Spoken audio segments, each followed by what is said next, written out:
Good evening. Tonight, Amanda Knox is once again a convicted killer. It's the latest twist in a 6.5-year saga that has transfixed people on 2 continents.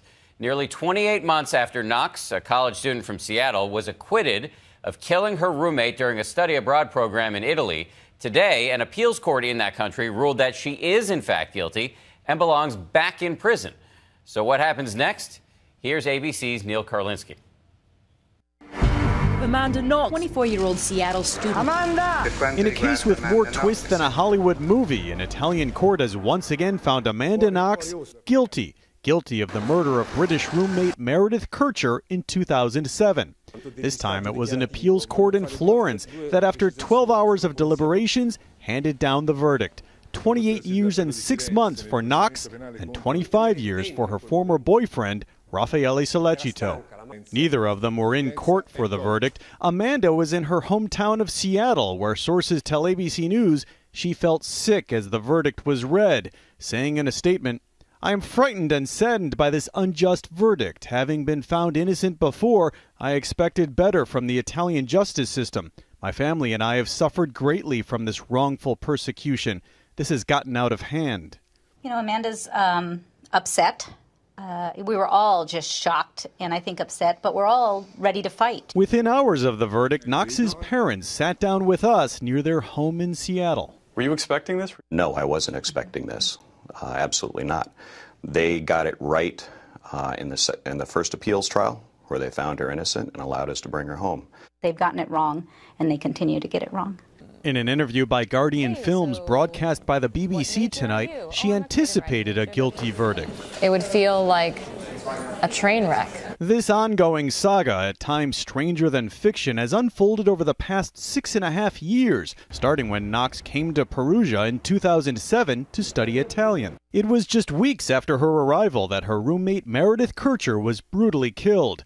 Knox and her then boyfriend of just 1 week, Raffaele Sollecito, were soon arrested. Overnight, Knox became a murder suspect and international media obsession, branded Foxy Knoxy. In December 2009, they were convicted of murder after a dramatic year-long trial, a trial full of character accusations against Knox and shifting motives, but there were no eyewitnesses and no physical evidence. The prosecutor pinned his case on minute amounts of DNA found on a kitchen knife they claimed was the murder weapon, a fact that was essentially ruled out in the most recent case. In the end, Knox was sentenced to 26 years in prison. The verdict devastated her family. They made dozens of overseas trips and spent everything they had, more than $1 million, fighting the charges. Anger, disbelief on how a judicial system could even come up with a verdict like this. It's beyond me. This is completely unjust, and I'm in complete shock. After 1,000 hours in court, 48 months locked in prison, Knox pleaded with the court in a last-ditch appeal. "I'm paying with my life for something I haven't done," she said. "I am not what they say I am." In a stunning move, the appeals court agreed, citing shoddy police work and a lack of forensic evidence, and throwing out her conviction in an emotionally overwhelming verdict.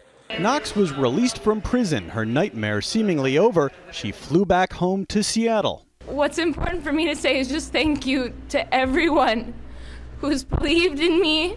She signed a $4 million book deal and told her story to Diane Sawyer. To get to it, did you kill Meredith Kercher? No. Were you there that night? No. Do you know anything you have not told police that you have not said in this book? Do you know anything? No. I don't. I wasn't there. But just as Knox was beginning her new life again, Italy's highest court overturned her acquittal last year. I think a lot. She couldn't believe it. I'm going to keep fighting this. I'm going to keep fighting this, and I'm not going to stop fighting this. That's all. The truth will come out, and that's all. In fact, one truth that is known is that this man, local drifter Rudy Gadei, sits in an Italian jail convicted of the murder of Meredith Kercher. He's the killer. He was convicted of the crime, and sentenced to 16 years in prison. And I might add, with good behavior, he is eligible and will probably receive daytime release this year. So while Amanda and Raffaele are being persecuted endlessly with these trial after trial after trial, the real killer is going to be out of jail. Author Douglas Preston has been following the case closely. They searched that crime scene for 2 months, and they were not able to find 1 nanogram of Amanda Knox's DNA. Are you excited to see David? David, the statue of David. Oh. Long gone is the fresh-faced 20-year-old who originally set off for Italy with big dreams. Really looking forward to actually getting a place to live. Is she different? I think we're all different. Yeah, I think. Every single one of us. Yeah. Today, Knox lives in her own apartment and can be seen on the streets of Seattle getting coffee between creative writing classes at the University of Washington. She's scheduled to graduate this spring, but her future has once again been thrown into doubt.